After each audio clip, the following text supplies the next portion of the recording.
Olá, muito bom dia, queridos. Paz seja convosco. Graças ao Senhor, mais um dia com vocês aqui no canal René em Pauta. Glória a Deus pela sua vida, meu querido. Glória a Deus pela sua vida, minha querida. Que Deus continue te abençoando abundantemente. Ah, como é bom falar com vocês. Como é bom falar com gente tão querida. Meus amados, nós estamos continuando nossa série que tem o tema O Processo Revela o Propósito. Está muito bom, muito gostosa essa série. E hoje é a mensagem número 9 já. E nós agora estamos baseando no segundo livro de Reis, capítulo 2.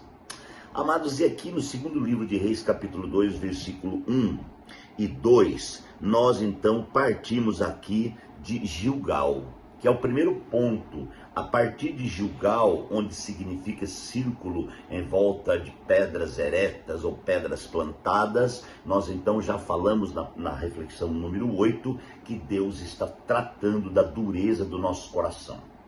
Algo plantado é algo firmado, é algo difícil de mudar. Ele pode mudar, mas é difícil de mudar, e Deus está ministrando ali de forma tremenda. Agora, o que me deixa impressionado e maravilhado, irmãos, no conteúdo da chamada, é a certeza de tal chamada, é a convicção de tal chamada, porque a convicção da chamada, ela está no interior, Quando Elias foi ungir Eliseu, não significa que Eliseu agora que ia tornar profeta. O ministério profético já estava dentro dele. Ele só agora ia ser confirmado. E nessa confirmação, amados, existe o quê? Existe o processo, existe um tratar, um trabalhar, um ministrar. E Deus está fazendo isso com Eliseu. E aí Elias fala para ele: olha, eu vou querer que você fique aqui, verso 2 diz assim: no caminho disse Elias, fica-te aqui porque o Senhor me enviou para Betel. Olha só, Eliseu porém disse: juro pelo nome do Senhor e a tua vida que não deixarei. Então foram para Betel. Olha o que aconteceu em Betel na chegada. Em Betel, os discípulos dos profetas foram falar com Eliseu e perguntaram: você sabe que o Senhor vai levar para os céus o seu mestre, separando de você? Respondeu Eliseu: sim, eu sei, mas não falem nisso. Bom, gente, o segundo estágio, a segunda parada, chama-se Betel. Todos sabem que Betel é uma palavra que tem corrente, vem do hebraico, que significa casa de Deus. E se você aprofundar um pouco mais no sentido hebraico da palavra, você vai encontrar casa de Deus, um lugar temível. Por que a casa de Deus é um lugar temível? Porque quem habita lá é Deus. E Deus é preciso temer. O que é temer? Não é ter medo, é respeitar, é entender a grandeza desse Deus. Então agora Elias vai para Betel. E a segunda parada então é Betel. Amados, primeiro passa por Gilgal, quebrando o coração e circulando. Agora vai para a casa de Deus, porque a casa de Deus, eu já falei, eu acho que nas outras mensagens anteriores, acerca do casulo, acerca da lagarta dentro do casulo. Então a lagarta, ela é trabalhada dentro do casulo, ela é provida dentro do casulo, ela é abençoada dentro do casulo, um tempo determinado até tornar-se a linda borboleta. Muito bem, então aqui o ministério profético, para viver a transição, para passar a capa, ele vai para a casa de Deus, ele vai para Betel. Irmãos, o entendimento da casa de Deus tem que ser muito profundo na nossa vida, Porque quantas vezes nós achávamos, entendíamos que a casa de Deus era o templo material de tijolo, de pedras, Mas depois, quando lemos cuidadosamente a palavra de Deus, nós viemos a entender que a casa de Deus somos nós. A casa de Deus é você. E você é ainda mais, além de ser a casa de Deus, você é a casa favorita de Deus. Deus fez um trabalho fenomenal para restaurar essa casa favorita. Porque quando aconteceu o pecado, essa casa favorita, que sempre foi a casa de Deus, ela foi demolida, ela foi destruída, porque o pecado, ele separa o homem de Deus. E assim que o pecado entrou, irmãos, lá no Éden, o homem então perdeu a presença de Deus em sua própria casa favorita. A casa favorita representa a imagem de Deus. Deus, quando fez o homem, ele fez a sua imagem, a sua semelhança. E a imagem está relacionada com o interior de Deus que foi colocado dentro do homem, né? E esta imagem, queridos, que é glorioso, que é o ponto forte da relação entre Deus e o homem, essa imagem, esse ponto forte da relação foi demolido por causa do pecado. Então agora o homem está separado de Deus, e que triste é isso, né? Mas essa casa de Deus, queridos, ela foi restaurada através da cruz, da morte de Jesus Cristo, pelo poder glorioso de Deus, o poder, amados irmãos, de Deus, do Deus encarnado. Agora o homem é liberado dessa trava. E agora, queridos, Deus, através da cruz, ele restaura a sua imagem no interior do homem. E agora Deus está lacrado no homem. Novamente, lacra-se a vida de Deus dentro do homem.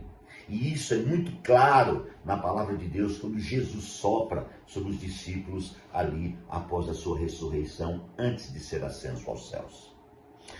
Muito bem, então, a partir daí, a casa de Deus, ela tem um trabalho extraordinário, queridos, porque, sendo ela a casa favorita e Deus morando dentro dela, ele libera a vida. O que acontece quando você está dentro da sua casa? Você está muito tranquilo, você fica à vontade dentro da sua casa. Hoje, Deus está muito à vontade dentro da sua casa, que é o nosso espírito.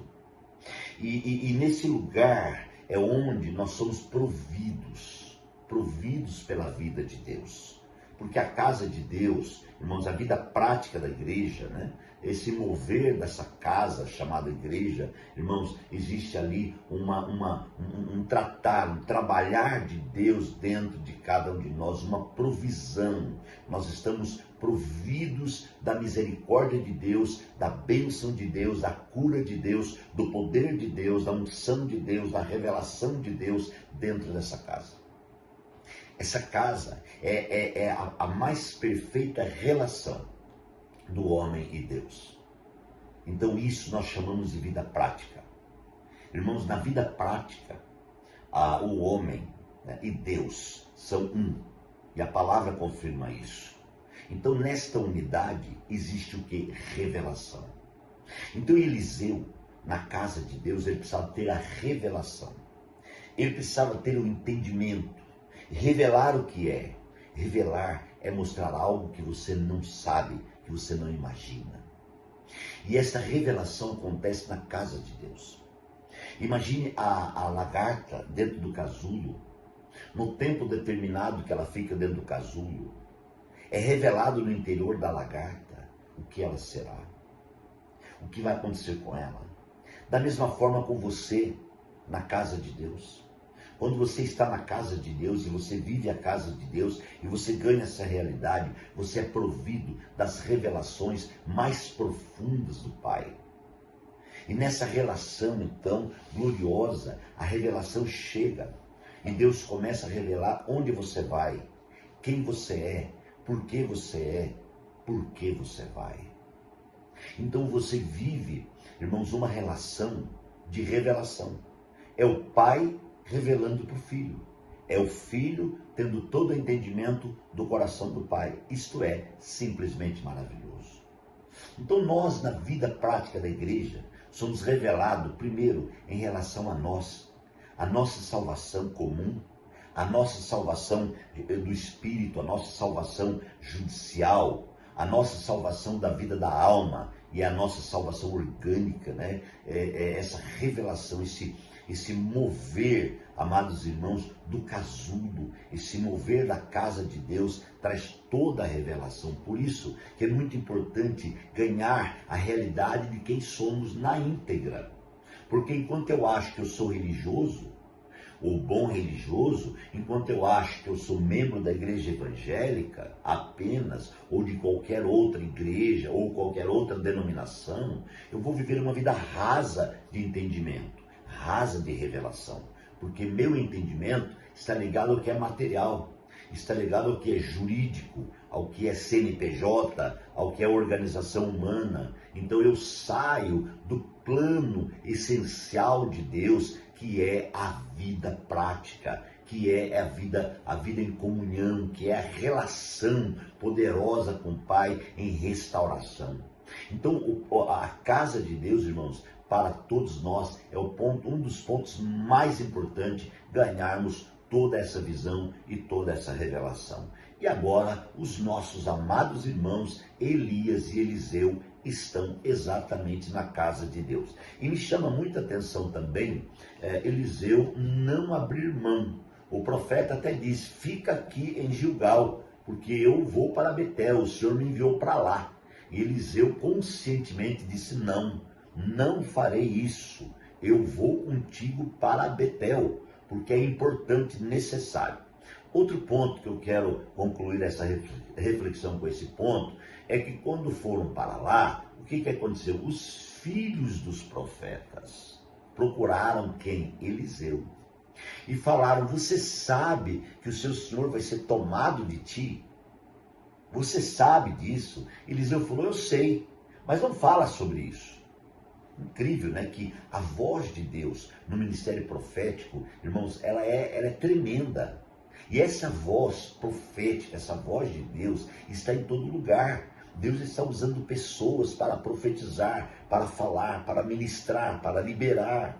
Então, neste momento, Deus está me usando para profetizar para você, para liberar para você e dizer para você que o estágio da vida prática, da casa de Deus, amados, é muito importante. Aproveite a casa de Deus, que é você. Aproveite entender você, aproveite conhecer você, aproveite analisar você, aproveite vivenciar a presença manifesta de Deus no seu interior. Ore comigo. Pai, muito obrigado por mais uma palavra, mais uma reflexão, e que o Senhor abençoe os nossos irmãos abundantemente, que o Senhor esteja com cada um, liberando vida e ministrando poderosamente Deus. Nós oramos em nome de Jesus. Deus te abençoe e até amanhã.